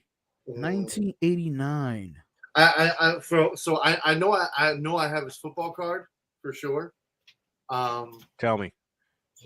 Is it Brown? No. Ooh, I don't. Yeah, I'm Oh, lost. you're gonna kick yourself for this. I'm definitely gonna kick. Yeah, I'm hoping it's not the obvious answer because I don't think it's the obvious answer. And Jerry Rice. Leo got it. Okay, I wasn't John gonna guess that. John Taylor. John Taylor. You were warned. You were there. Oh, It was John okay. Taylor. Okay. And it occurred, and oddly enough, it was a Monday night. He was in that second tier, but I'm sitting there thinking like I don't I'm thinking of top receivers. I'm not thinking like the second tier receivers. But that was a Monday night game against the Rams at Anaheim Stadium, and Rice became a decoy that night because John Taylor was on. I knew. Yeah, I gotta go back. I gotta go back. I gotta go back some more. If I'm gonna have you back on the show, I gotta make sure I'm prepared. Listen, I make sure I'm prepared. I can honestly say, like, most of my football knowledge came from old VHS tapes that my uncles would record games, and then it would be ESPN classics. Yeah, I remember ESPN classics. I love ESPN classics. You didn't want to see some of the tapes I had and how worn they were, because I'd go back and watch them over and over again and dissect play. My dad and I used to dissect plays a lot. Until 2002, I had, I'll say, 90% of Michael Jordan's regular season games from around, what was it, like 92 to 1998. Yeah. Almost every regular season game. And then on top of that, every single playoff game. I had it right there. And then, unfortunately, we had a house fire, and some of it got stolen, and some of it. Well, I may be able to help you out because I have a lot of those games digitally. Oh, well, the good thing is, like, I watch a lot of the old stuff on YouTube now. So YouTube is like a vast. It's like a lifesaver in some way. Isn't it? Once you put one old game in, like you put Michael Jordan, North Carolina. Next thing you know, you're going to see Michael Jordan versus the Celtics. Then you see Michael Jordan versus the Bulls. Michael Jordan versus the Lakers. But see, I have a gem that, speaking of Michael Jordan versus the Celtics, I have a gem that I fell into this broadcast. It was on you, and I found it on YouTube. A lot of people have the television call of that game versus the Celtics. As I mentioned, April 20th of 86. I got the radio call with Jim Durham and Johnny Kerr. I have the original radio call that was synced to the CBS game, to the CBS broadcast. That's amazing. And Leo, like you, lived it. So that's why I got most of my favorite stuff on my computer here on a couple of jump drives. The one thing that I have that literally I know I set myself apart from is I have a Michael Jordan rookie card. Nice. And it's graded. It's graded. So as long as it's graded, it's legit. You know what I'm saying? You're good. And it was like, and now mind you, so when I was probably about 12 years old, my house got broken into by family members, and of course I had from 1991 all the way through every Michael Jordan card from every Bulls variation, because literally I was infatuated with Michael Jordan in the Chicago. Who wasn't, man? And you know what I mean? Like as a kid growing up, my name is actually Michael, so I'm like, I'm named after Michael Jordan. Okay? There you go. There you go. You know what I mean? He was my favorite player ever. So it was like, in my 20s, I was like, I got money. I can do something now. And I happened to catch one on eBay for $1,300, and I scooped it. Now it's good. 5 times as much. That's a sweet deal. Sweet. Now, speaking of Jim Durham, I have a call here from May 7th, 1989, the day that 2 franchises changed forever. Here's Michael at the foul line. A shot on Elo. Good! The Bulls win! Classic, man. I love commentary like that. Like The turning of the page. The day two franchises changed forever. But I want to get your thoughts on NFL running backs and what's going on with. They're dying. I know you probably talked about it earlier on your show, but I did. I missed the show.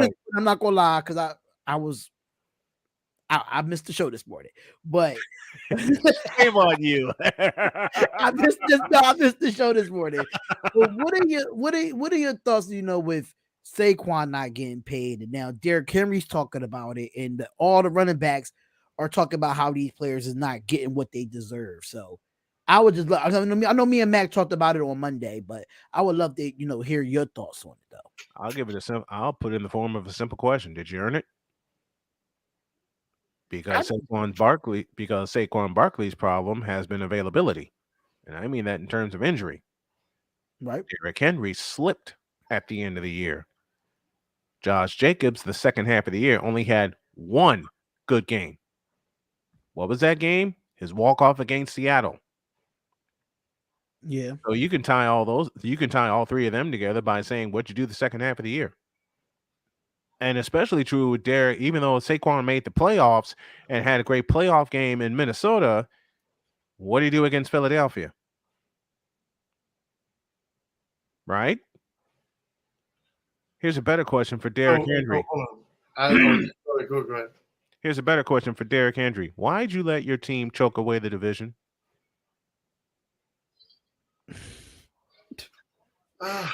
So for me, Derrick Henry is a double-edged sword for where he's at.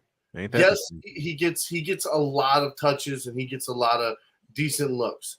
But the offensive line he's been running behind over the last few years has slowly started to crumble, and the cracks and leaks are showing.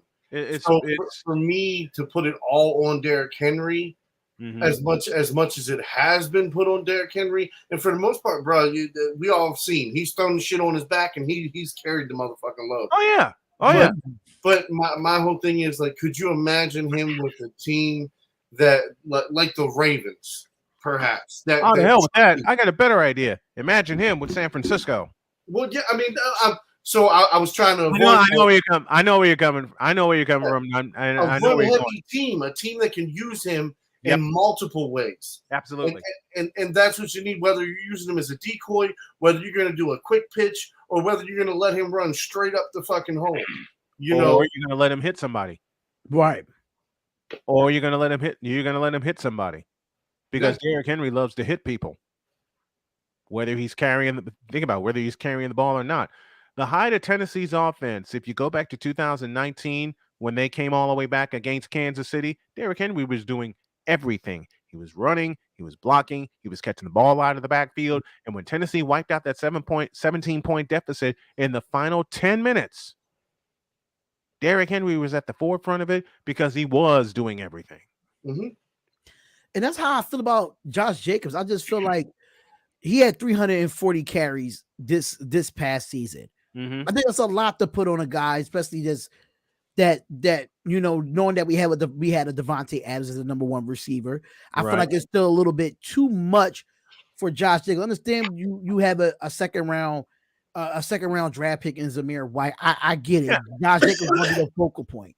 Mm-hmm. But 340 carries, and then now you're asking him to pay on a franchise tag that's $10 million, and you put the whole workload on him. Yep. I feel like $10 million is kind of underballing a guy that's almost had 400 carries in a season. Mm-hmm. And was the rushing leader. Yeah.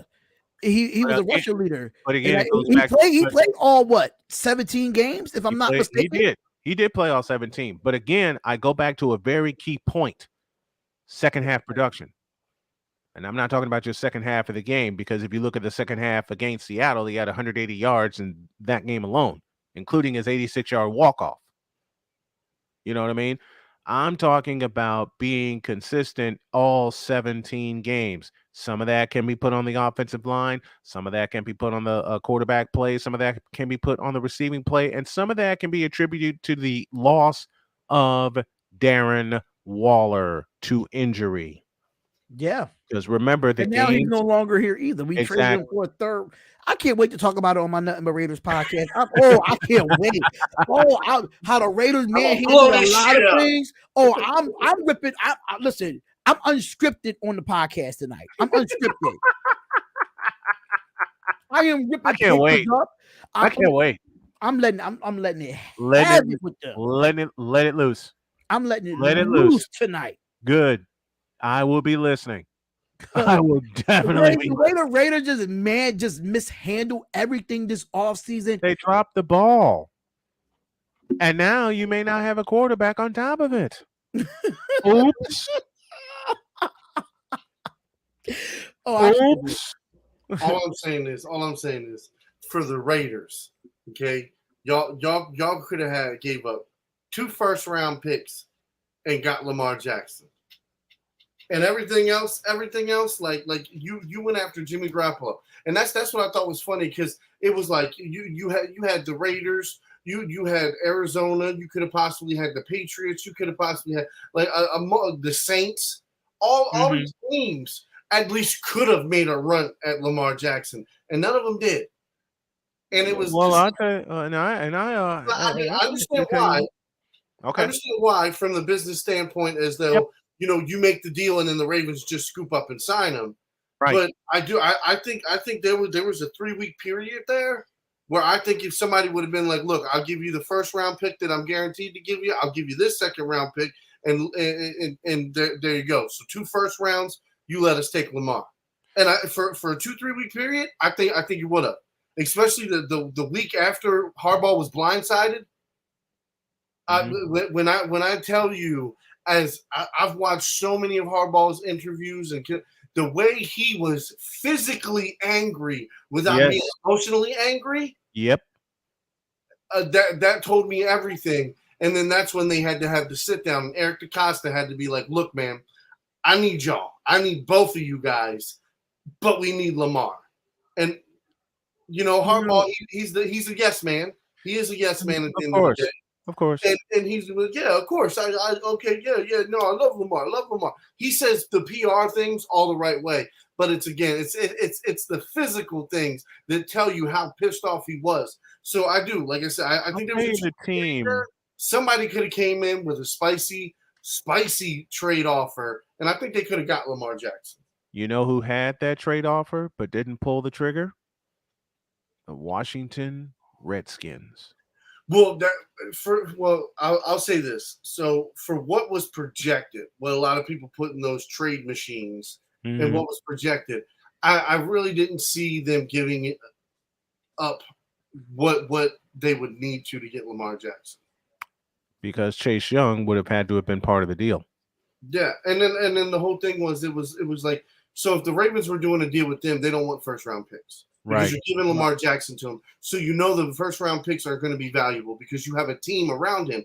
Even if you trade away your best 2 players, you still have a pretty good team around Lamar Jackson. That's why that would have been a hard trade. Yeah, so your picks are going to be mediocre. You know what I mean? We're only going to get a couple of your best players. Right. So, you know what I mean? And then we're putting him in a position where he's going to be even better than it was here. And now that's competition. Mm-hmm. Because no matter what anybody says, the Battle of the Beltway means something. In the DMV, it means something. Michael, Battle of the Beltway, baby. Michael, this is for you. You know what every member of the Baltimore community would have said had Lamar Jackson been traded? Oh, I'm dying.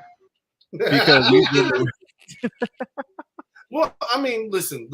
So a lot of Ravens fans have had a sour taste in their mouth because of how the last 2 seasons ended. Yeah, Lamar Jackson on the injured reserve. And what did we sit here and we fought for the first 3 years of his career? Oh, he's not going to get injured. He's not soft. He's not right. And now not once, but now twice, he's not been able to take this team to the playoffs. Now, yes, he's got a 90% win rating. Like, you know what I mean? 90% of the games he's played in the NFL, he's fucking won. Right. So I give him that. But the whole thing is, you need to win when it counts. You need to play when it counts. You need to win. You need to play, and you need to play and win in January. And we're talking mid-January on. All right, we're talking divisional round and up, because the wild card for the most part is no problem. It's the division round and up. We're talking mid-January and up where you have to show your medal. All right, mid-January and up, it should be the goal of every single team, but we know a lot of them are not going to make it. Let me ask you a question, D-Hop. What's up? Who wins the NFC West, and by how much? The NFC West? Who wins the NFC West, and by how much? I think it's a landslide. I think the 49ers win the NFC West. That's all I need to hear. I think the 49ers win the NFC West. I mean, Seattle is still a good football team. Don't get me wrong. They're still a good football team. And I don't, it's very uncertain with the Los Angeles Rams at this point, because a lot of uncertainty with Matthew Stafford and what's going on with Sean McVay. Is he going to be back? And with what Michael said about the Rams changing defenses. Yeah, that's another thing as well. And Arizona is just Arizona. It's just at the bottom of the barrel. Listen, Arizona needs to go back to St. Louis. Yeah. Be done. Okay, close up State Farm Stadium, or let Arizona State play there, because Sun Devil Stadium is crumbling. For some reason, the football fields in Arizona are just terrible. They're just terrible football fields. They're dry. Because they're well, State Farm Stadium is good. Okay, the turf, we all watched the turf was terrible. We all saw that. But just look, the Cardinals need to go home to St. Louis.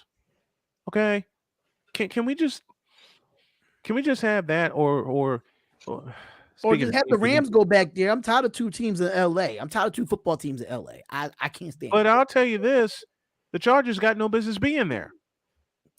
Because SoFi Stadium, Darion, I know I'm going to hit home with this for you, and you know what I'm about to say. SoFi Stadium was not for the Chargers. Wasn't. It was for the Rams and the Los Angeles Raiders. It's a fact. The Raiders were supposed to claim half of SoFi Stadium, but then Las Vegas bent over backwards and snatched them up with a bond deal that still can't come to fruition, even though they're hosting a Super Bowl in Las Vegas this year. Who's to say that you're going to reap enough money hosting a Super Bowl that could wind up? Well, Vegas is a touristy town. We all know that, and we all know everybody and their mother is going to try to get a ticket to Super Bowl 58. Right. In Las Vegas. I'm not trying to get a ticket. I'm going to be on Radio Row. The hell with that. I'm going to be on Radio Row and up in the press box privately with my family. But I digress. But SoFi Stadium was not supposed to be for the Chargers. SoFi Stadium was for the Rams and the Raiders. Period. Just imagine us sharing. I don't know if Mark Davis would have did that though, because he don't want to share. Mark Davis is stupid. Oh, we listen. I am here on this show saying it as a Raiders fan. Thank you. Man wakes up in the morning and looks at himself in the mirror and is confident to walk outside looking like that. The bowl cut brigand, as a popular YouTuber once said. Listen, Mark Davis is the stupidest owner I've ever laid eyes on in my life. And to think he carries his father's name. Really? Not carrying it at all. He's not. He's carrying his name, but he ain't carrying his business acumen. Right. Right? Because if Mark Davis had any kind of brains whatsoever, he'd have moved the Raiders back to Los Angeles. Because you had SoFi Stadium built. You didn't have to pay a penny for it. All you do is chip in for half of the cost, and you got a home with no problem. Meanwhile, the Spanises are stupid, squabbling over a team they had no business leaving San Diego. They ain't even had no fans there either, Chargers fans. Y'all don't have no fans in the nation at all. So I understand why I often say I be seeing Charger Nation.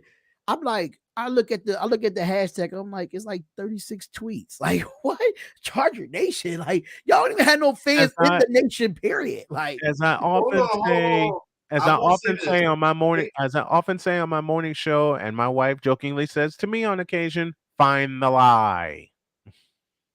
No, there's about 100 Chargers diehards. I will say that. Listen. Because if you make the trip, right, from San Diego to Baltimore to see the game, and you sitting in my section, you damn right. You a motherfucking diehard. You a goddamn diehard. And over the years I have, and going all the way back to the LaDainian Tomlinson years, right? And Ray Lewis going head to head, Yeah. in the hole. All right, like going back to them games, being there at the stadiums, and seeing some of them guys come all the way across, standing out there in fucking 40-degree weather with no shirt on, screaming for the Chargers. None. Look. No shirt whatsoever. There's a handful of them. There's a handful of them. But in my lifespan, yeah, no. I get what you're saying, because halftime they can't even pack their own stadium. For a while they did during the Phillip Rivers era, but it always ended in disappointment. So a lot of those fans went away. Yeah, that was like the down system. Yep. A lot of them went away after Phillip Rivers led them to constant disappointments. Oh, the Chargers is just a disappointment of a franchise in itself. What's that make the Cleveland Browns? I mean, I don't really care for the Cleveland Browns because they're not in my division, so I really don't care. Fair enough. I call the Broncos. I call the Broncos the donkeys. I call the Chargers Android Chargers. I call them that. Even though the Kansas City Chiefs are the champions, we still don't like them. We call them the Kansas City Queefs. We don't care. So yeah, we have a nickname for each team in our division. But see, the problem is with the Chiefs keep kicking your asses. Listen, they only wait. We almost beat them the first game in Kansas City, and we got robbed. Number one. Number two, they did kick our ass in our home stadium, so I can agree with that. But in Kansas City, we only lost to them by 1 point in Kansas City. Yeah, but the problem is you lost. Hey, I'd rather take a 1 point loss away. I'd rather take a 1 point loss at the same time in Kansas City than getting our ass kicked at home like 46-15. I would take a 1 point loss over that at home. Listen, I have no qualms with the Chiefs because the Chiefs came into Santa Clara and kicked our ass 44-23. That dropped us to 3-4, and in essence, pissed us off and woke us up. I don't have nothing against the Niners. I have nothing against the Niners at this point. What made me, and I know Michael's going to ask, what made me a 49er fan is pretty simple: the catch. Oh yeah, no. Oh, you don't have to explain Montana to Clark. Yeah, no. You know what's funny though? My mother all the time would ask me, "You live in Chicago. Why are you not a Bears fan?" Because the Bears suck. But and it's crazy because it's like 90% of people, your sports teams are teams you either grew up liking or grew up winning. Yes. With my wife, it's one or two things. Like that's it. Every once in a while, you'll have people that they pass down their fandom to their kids. I gotta tell you all this funny story. Darion, you've heard me say it on the morning show when someone asked me, what is my team? And I said there are two teams here in the household. There's the Colts for my wife and the 49ers for me. Yeah. And Jody teases me all the time, bless her heart. Whenever I could be talking about I could be talking about a hockey game, and she'll hear me.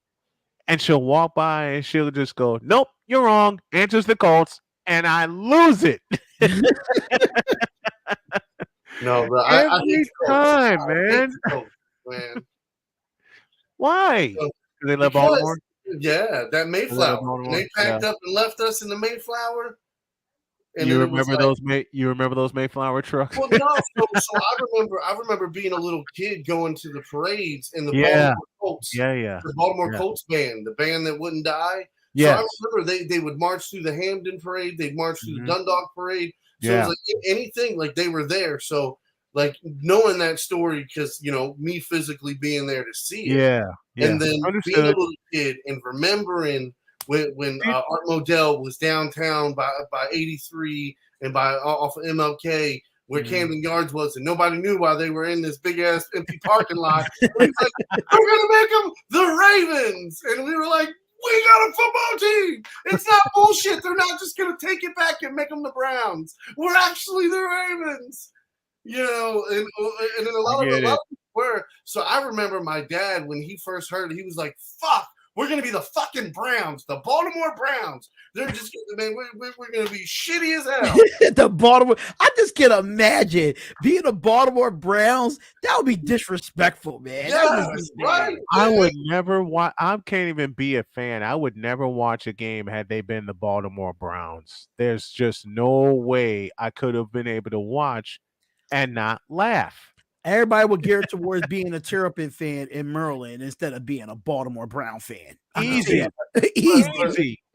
Did you, Mike? Did you ever go to a game at Old Memorial Stadium? Yes, sir. Yes, sir. Nice. I went to two. I went to two games.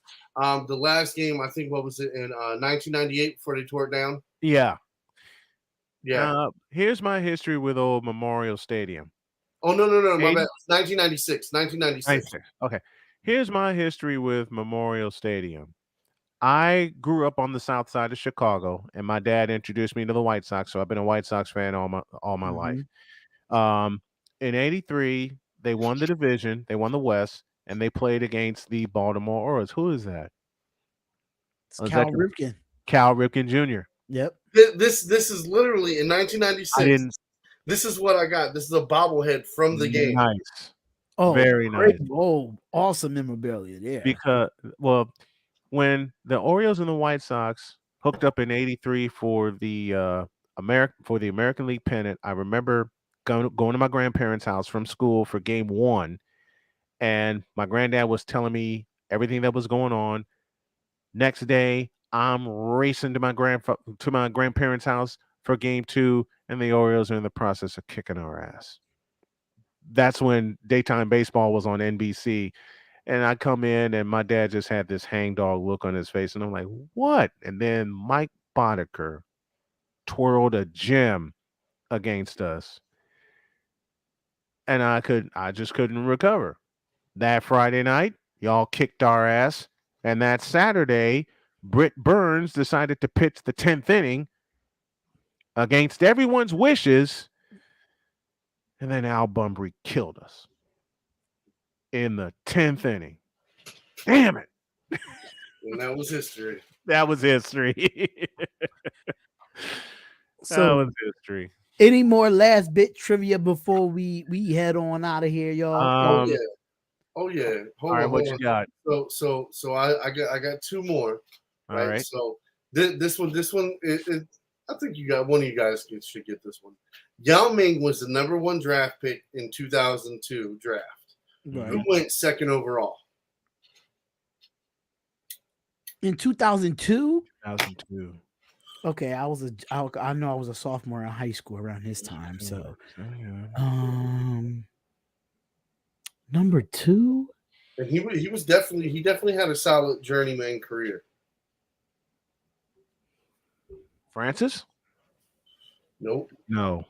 Yeah, because I don't think the Rockets had back-to-back draft picks that year. I'll say this. So I believe his best years was with Chicago. Now this is early to mid 2000s. Early to mid 2000s. Chicago. So he had a great Chicago career. Was it Jason Williams? Jay Williams. Yeah.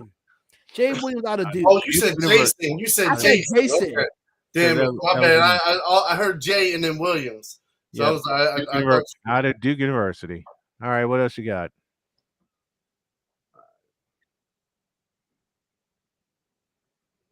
Oh wait, I got one. I have one. Okay, go ahead. Who was the first quarterback to throw a 400-yard game in the Super Bowl?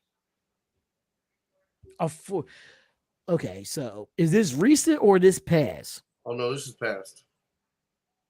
Okay, so if this is past, was it Brett Favre? No. I'm gonna go Joe Montana. Close, but no. He held the record until this guy broke it.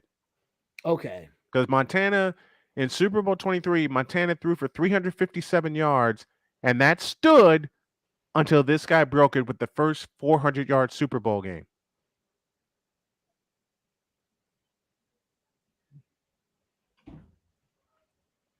Not Elway. I don't think is it Tom? Is it Brady? No. I know it wasn't Brady. I know it's not No. Brady. Okay. He's got the top 3 games, but he wasn't the first to throw for 4. Kurt Warner? Yes. I should have known that. Greatest show on turf. Oh, I should have known. Because I popped in my head, I was like, Flipper Anderson played for the Rams. What the Rams greatest show on turf? Even Kurt Warner. Wasn't that? Yeah, that was Kurt Warner. Yeah, That was Kurt. That was the greatest show on turf with Kurt Warner. The old man Kurt Warner, the old man himself. 29 of 45, 414 yards and 2 scores. And my backup trivia question: who caught the game winner?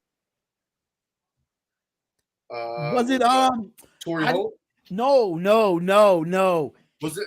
He's a coach. He's a coach in the XFL. Ricky Pro, right? Wrong. It wasn't Ricky. Oh, I thought it was Ricky Pro. So there was Bruce. You got it. Isaac Bruce. Because Ricky Pro was he was part of that. Ricky Pro was part of 2 Super Bowls. He was one with the Carolina Panthers and with the Rams. Yeah. Well, Pro caught the game winner against Tampa Bay. Okay. The NFC Championship. Okay, so Isaac Bruce caught the game winner in the Super Bowl. So I'm gonna go old school with my first one, right? All right. What was the most rebounds Wilt Chamberlain pulled down in one game? Oh, Lord. I'll take a shot in the dark. 50. Close. I'm going to say 65. Higher. No. 53? 53?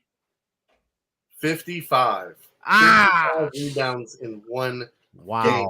5 boards. That's 55 rebounds. Wow. Man, that's insane. Okay. Here's another tricky one for you. And you should get it. You should get it. All right. Who is the only player in NBA history to accumulate 20,000 points in his career while averaging fewer than 15 points a game? Yay. Averaging fewer than 15 points a game? A lot of scores off the board.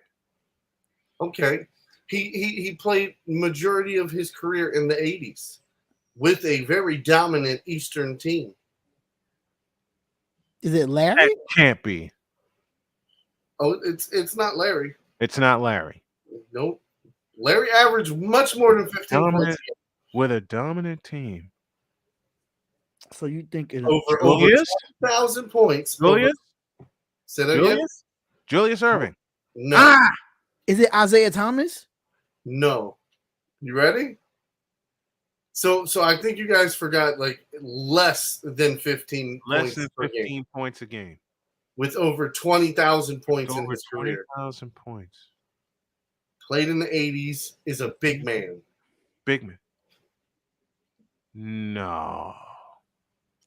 It's not Dennis Rodman, is it? No, it can't be who I think it is. It's not who I think it is.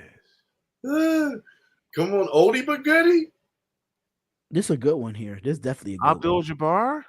No, and now I'm going to give it to you.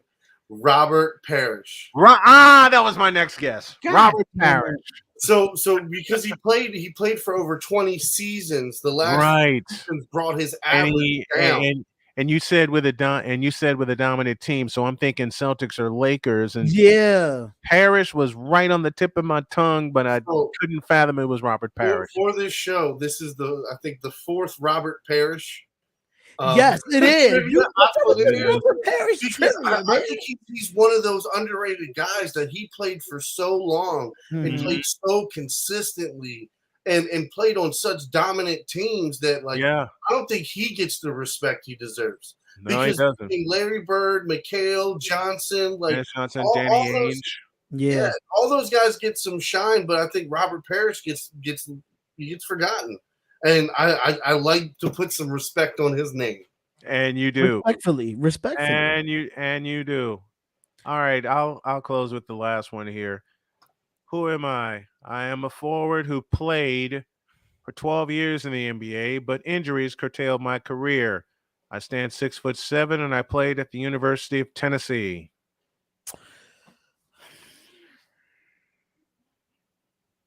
And I'm a Tennessee fan. I You am a said what Tennessee position? fan. Forward.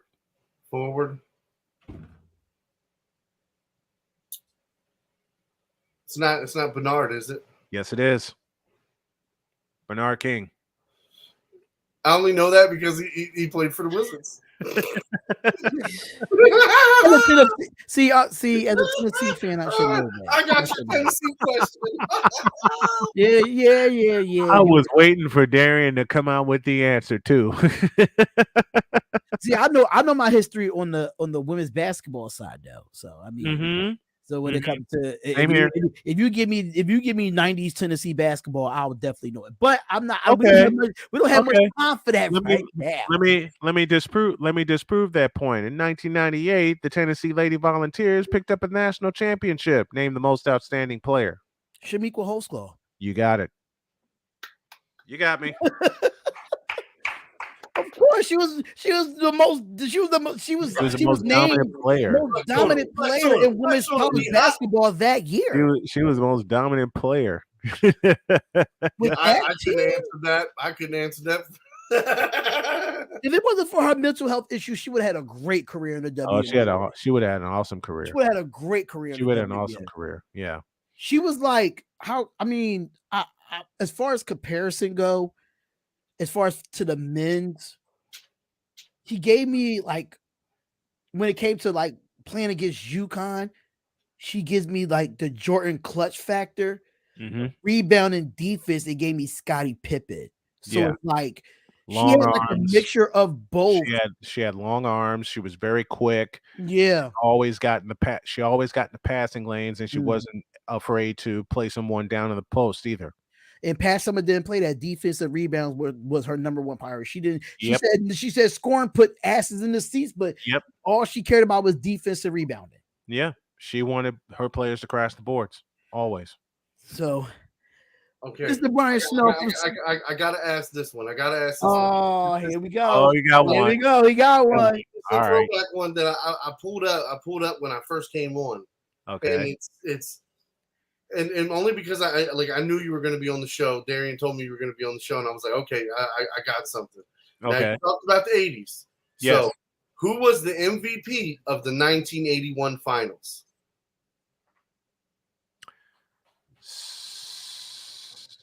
Cedric Cornbread Maxwell. You got it. And the second one was do you know his nickname? And it's Cornbread. Number 31, Cedric Maxwell. We're all winners today, fellas. All winners.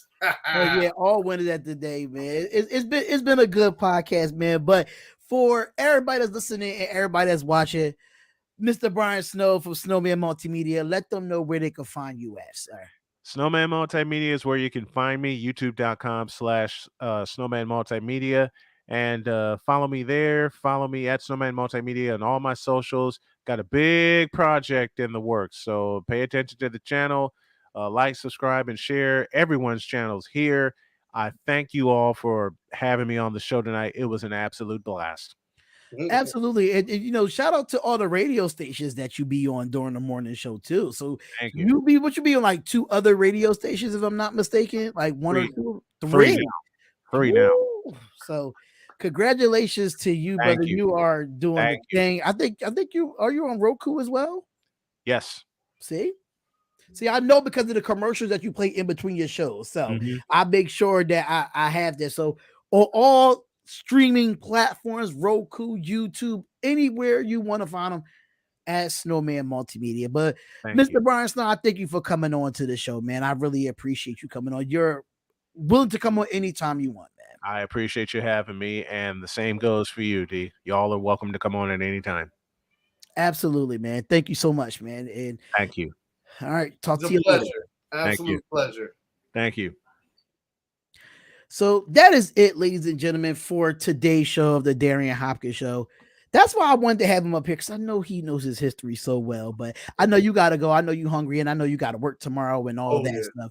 So make sure you hit that like button, subscribe to the channel, all audio podcast platforms. Make sure you check out the D Hopkins Show. Y'all see it, promo code D Hopkins there. Bet us. All the links in the description.